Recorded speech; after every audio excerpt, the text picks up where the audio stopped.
Waktu pengusulan P3K paruh waktu menyisakan 9 hari alias semakin mepet. Bukan hanya R4, bahkan R3 juga galau, khawatir tidak diusulkan. Hal ini berkaitan dengan BKPSDM yang masih tertutup terkait informasi paruh waktu. Bagaimana daerah Bapak Ibu? Silakan cek informasi ini. Video ini kita awali dari komentar salah satu rekan kita berkaitan dengan R3 dan R lainnya. Tolong dijawab, kami R juga masih galau. Bagaimana kita bisa tahu kalau kita diusulkan oleh Pemda?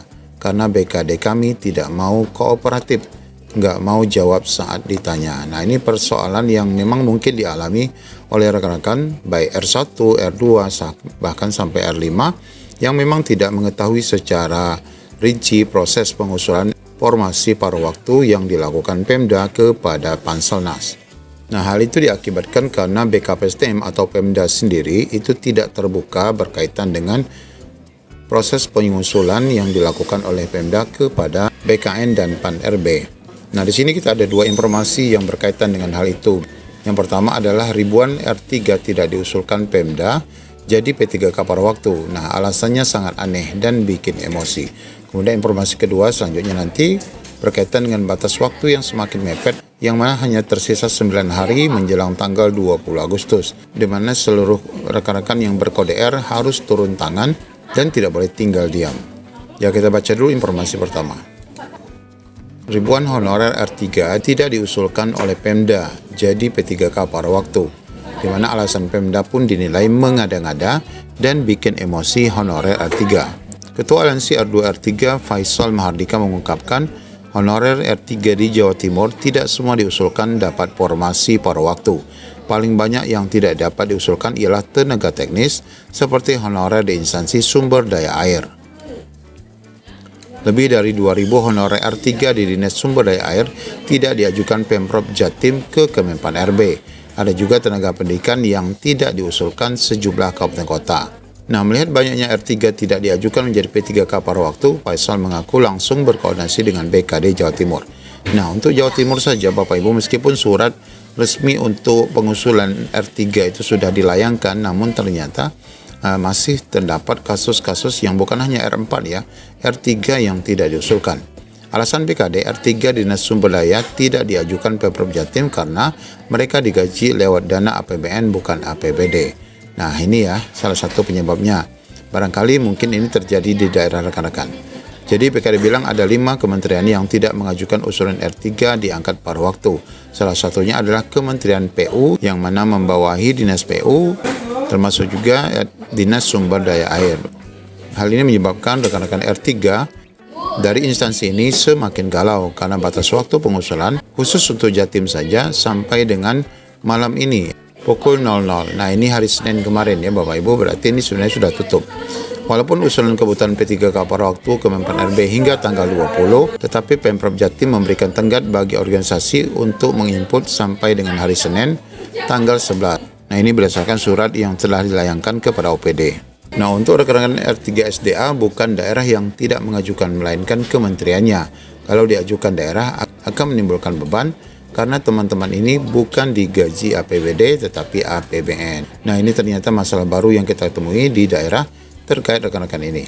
Haris yang juga anggota Aliansi R2-R3 Indonesia menceritakan bagaimana kegundahan hatinya. 2 kali ikut seleksi tidak lulus formasi. Pada seksi tahap 1, Haris merupakan honorer R3 SDA yang juga gagal mendapatkan formasi. Nah, jadi untuk SDA sumber daya alam, sumber daya air ini ternyata memang sejak tahap 1 sudah mendatangkan masalah bagi rekan-rekan honorer yang bekerja di sana. Dia dan kawan-kawannya berharap bisa diangkat pada paruh waktu. Namun ternyata mereka terkejut saat pengusulan paruh waktu juga tidak diusulkan.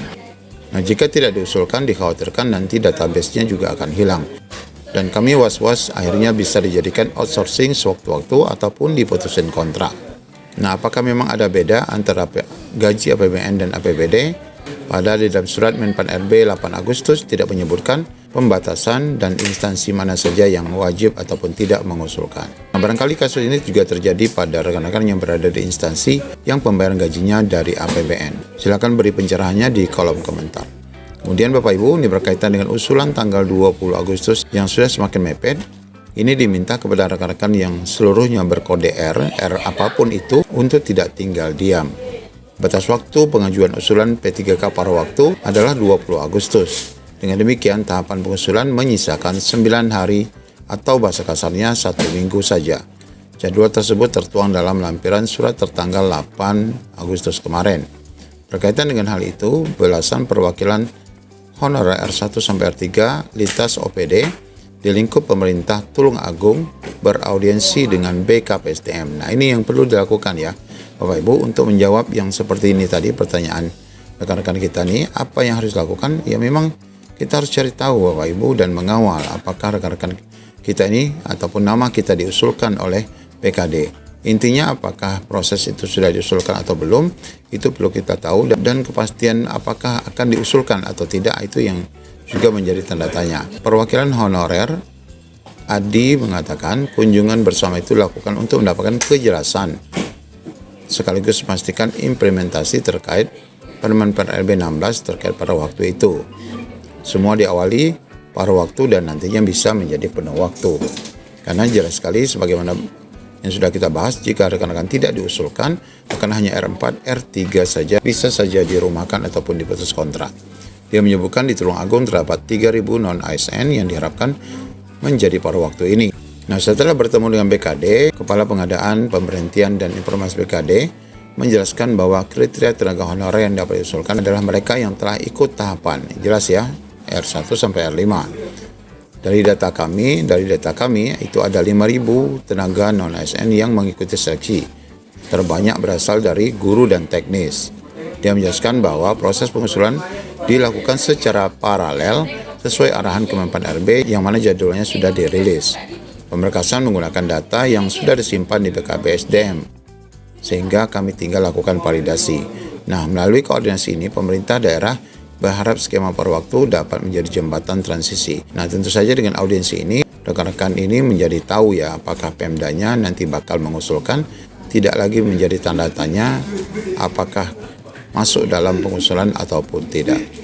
Ya, silakan rekan-rekan yang masih ragu dan galau untuk kembali melakukan audiensi dan bersama-sama dengan rekan-rekan yang lain.